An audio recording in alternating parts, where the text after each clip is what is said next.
Hi, everybody. It's Mark Hanna with Wisdom Gaming. Happy to bring to you Doug's commentary for our current game of One Story Town, Finnish versus Russians. Uh, I'll go ahead and present Doug here, let him speak pretty much on his own. He's got a video, not a video recording, but an audio recording I'm going to play along with this. Doug doesn't know this, but I did find a picture of him. There he is, probably drinking his celebratory vodka, for all I know, uh, after he beats me in yet another scenario. So, anyway, welcome, Doug, here. I'm going to be referring to this tape here as we go forward and listen to what Doug has to say. This is not a tape, this is obviously a diagram here of the situation at the setup.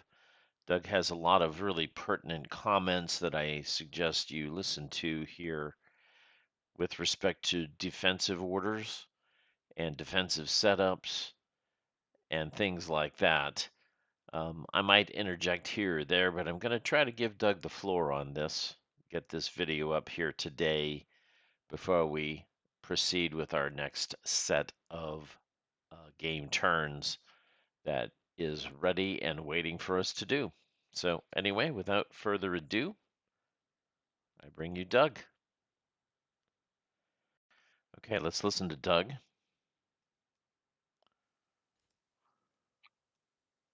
Okay, well, Mark has asked me to say a few words about the scenario One Story Town, which we are in the process of playing from the Journal 13.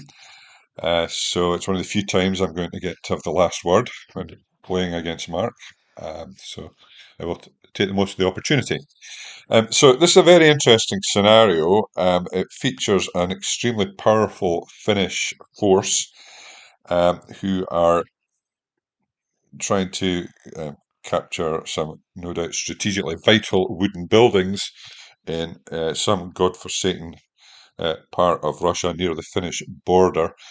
And as the defender, I have a fairly sizable force to try to hold the buildings, albeit one that is very brittle with a low ELR. So it's the usual story with the Russians at this stage of the war.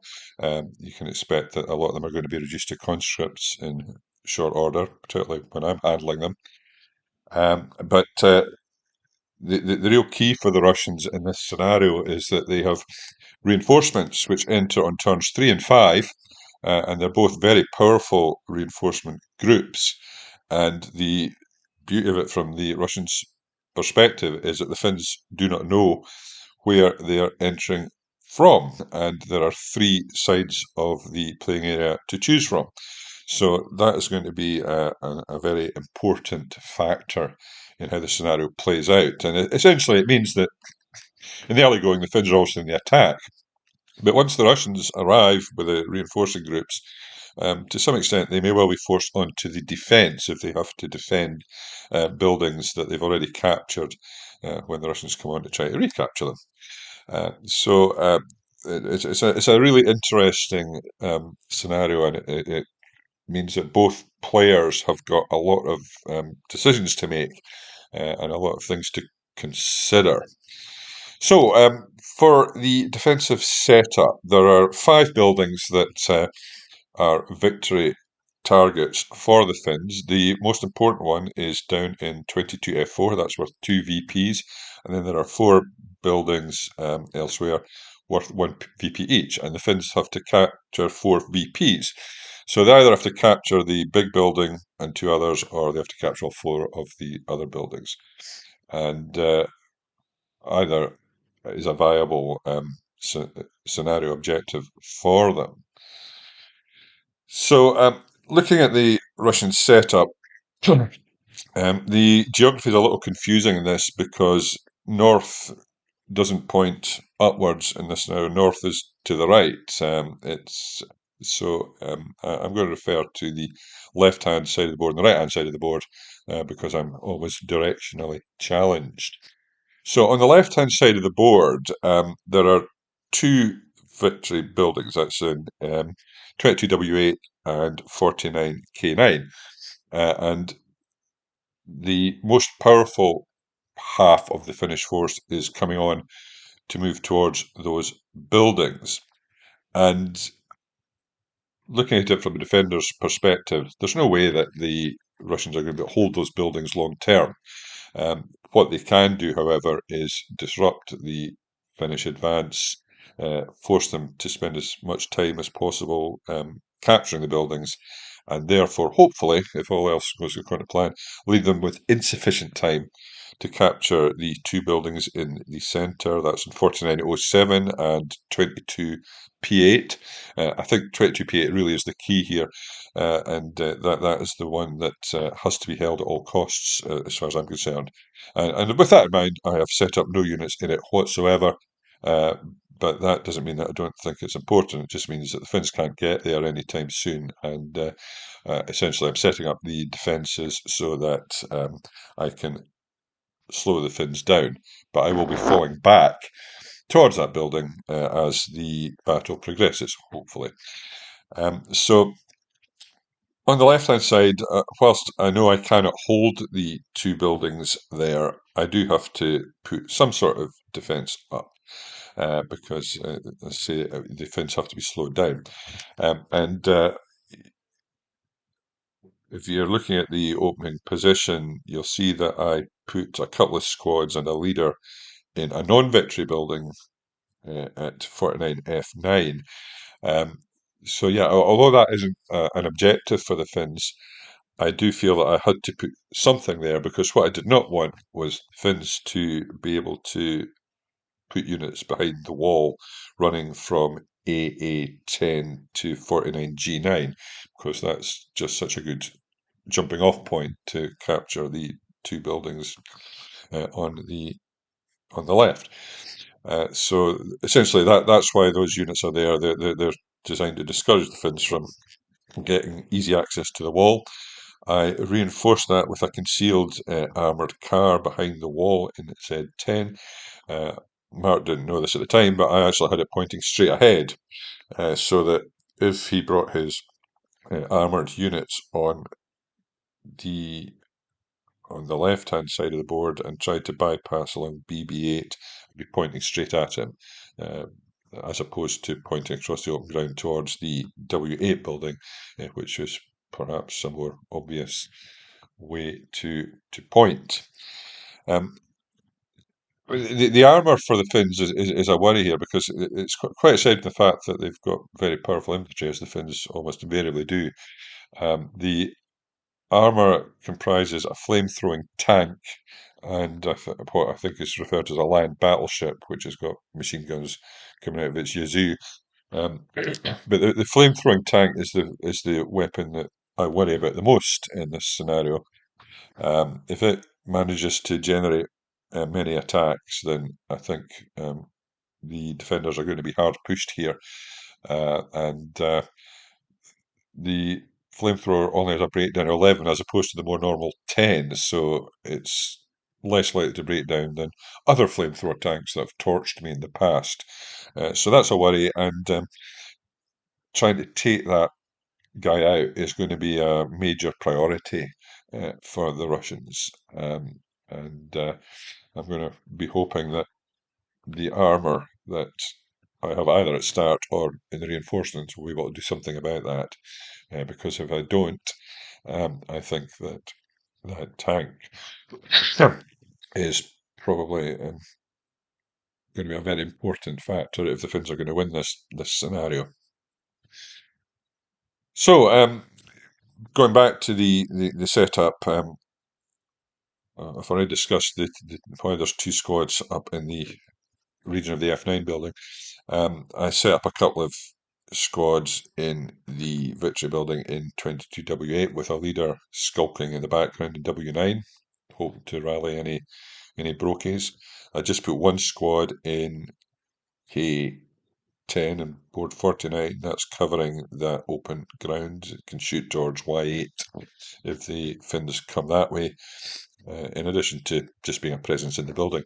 Um, I've got a light machine gun position in T10, um, so it covers the open ground towards the bridge, but it can also move into building MK9 if once they finish attackers start to go there. I have a dummy vehicle in S10. I think it's important to keep the Finns guessing about the location of my armoured cars. It's too easy for them if I only put two armoured cars without any dummy concealment counters there. That's a pretty plausible position. It covers the open ground and the approach to the bridge in B7. And I think, as Mark's comments show, that was a dummy that he thought might well be real. So I think that was a success. There's another dummy up in 49P4, possibly less plausible, but it at least means that the Finns have to worry about whether that is real if they're going to send that flamethrower tank down the road to try to torch the defenders in the 49P7 building. Um, I have a heavy machine gun with an 8-1 leader pointing a fire lane down towards Z5 in board 22. As Mark noted, I screwed up when I was setting up the position, and inadvertently the heavy machine gun was not concealed. Uh, so he knew it was there, but it's pretty obvious there's some sort of machine gun there, so I don't think I'm giving up too much. So basically, that is there to force the Finns, if they're going to attack the W8 building, to come across the wall rather than take the more direct route across the Y6 U8 road. But eventually, that machine gun will, of course, be moving into building 09 to form the core of the defence there. I have some squads scattered around the 49P7 area. I have three counters pointing down the road, which might or might not be a squad with a light machine gun. I'm not going to say anything about that at this stage, but again, that deters the Finns from running straight down the road. And if it's a light machine gun, it'll do more than deter them, it'll hopefully cut them up a bit. Or, in my case, more likely break down. I have another three concealment counters, which, as Mark comments, turns out to be dummies in W9. Yeah, I could have put a machine gun there, but I was more concerned with deterring the Finns from moving towards the centre of the board. And so I really wanted to have a machine gun covering the area from 22I9 to 49Y6. So that deters the Finns from trying to cover that open area of ground to move to a centre of the board. They're deterred from moving down the road. So it's all really a case of making them think and making it dangerous for them to move leader-directed stacks in the open. Um, and to be honest, I was hoping that the Finns would come towards the two victory point building because I think that's very difficult for them to capture. And I knew, although I'm not into this stage, but it's not, I think you guessed, that my first reinforcement group would be coming on in the I1 area and with a 9-2 leader and a medium machine gun and a commissar all helping defend that building. That's not easy at all for the Finns to capture. And I do wonder whether the optimum strategy for them here is to have enough of a force there to threaten the big building, but really the focus should perhaps be on capturing the four smaller buildings. and maybe that's the way to go. But we shall see. Um, I also had a squad in a fairly strange location, 22M2. Basically, it was going to place a residual in U2 if the Finns tried to come up that road.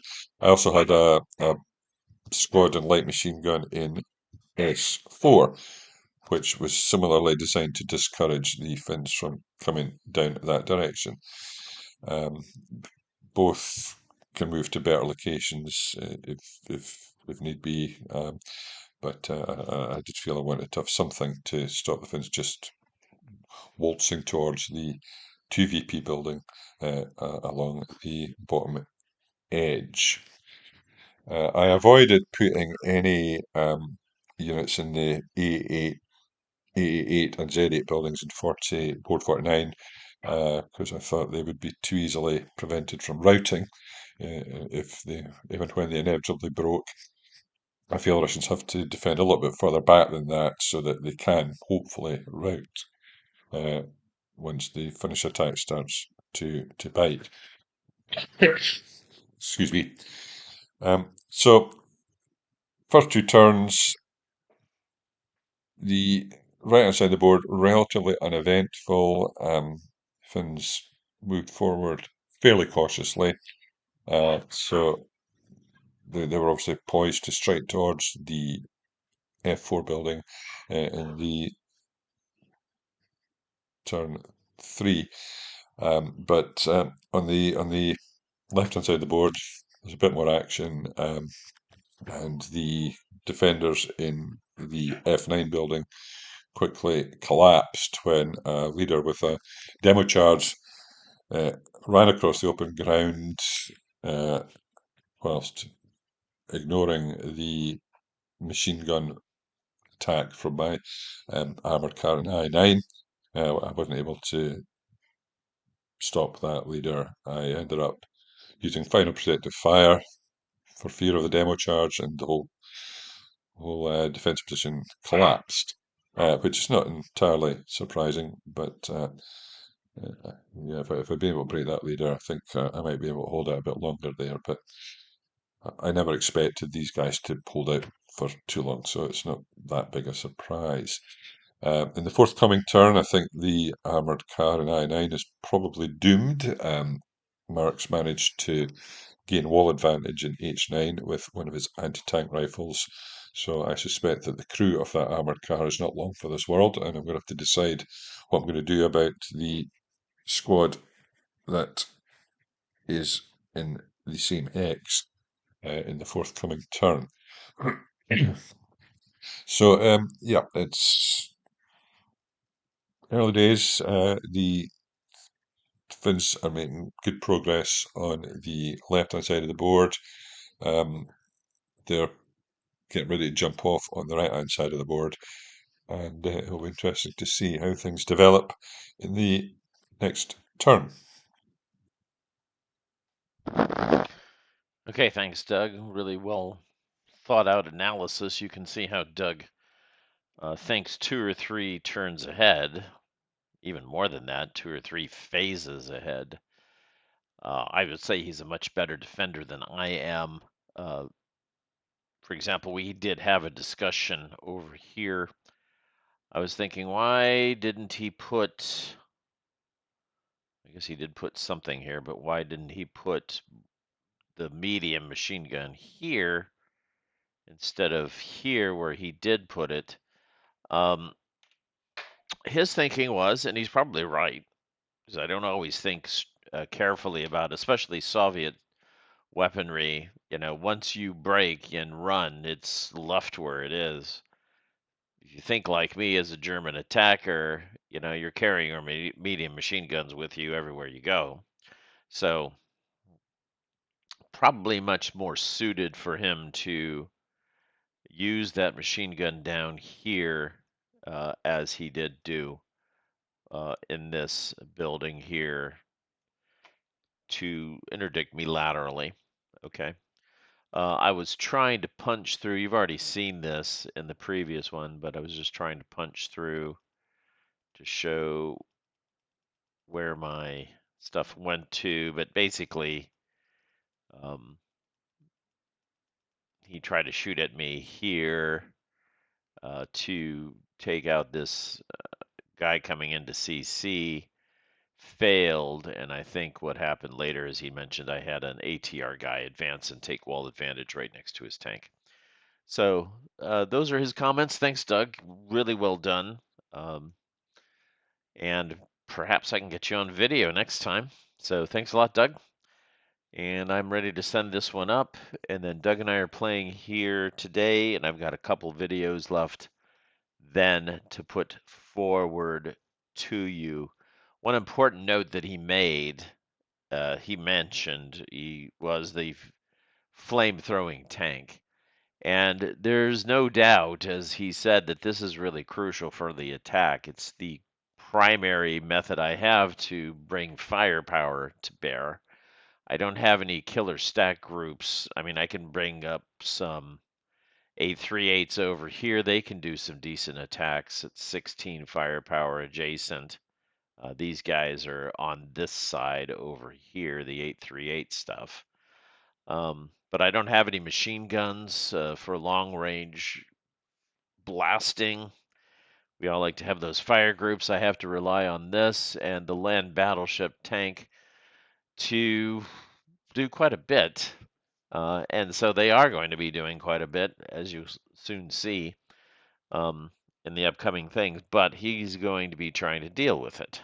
So as he gets these reinforcements we talked about earlier, he's going to be bringing them on here. I was pretty sure that's where they were coming on. So I was playing cautiously with these tanks. You'll see this in the upcoming thing. But all right, too much of a preview. I'm out of here.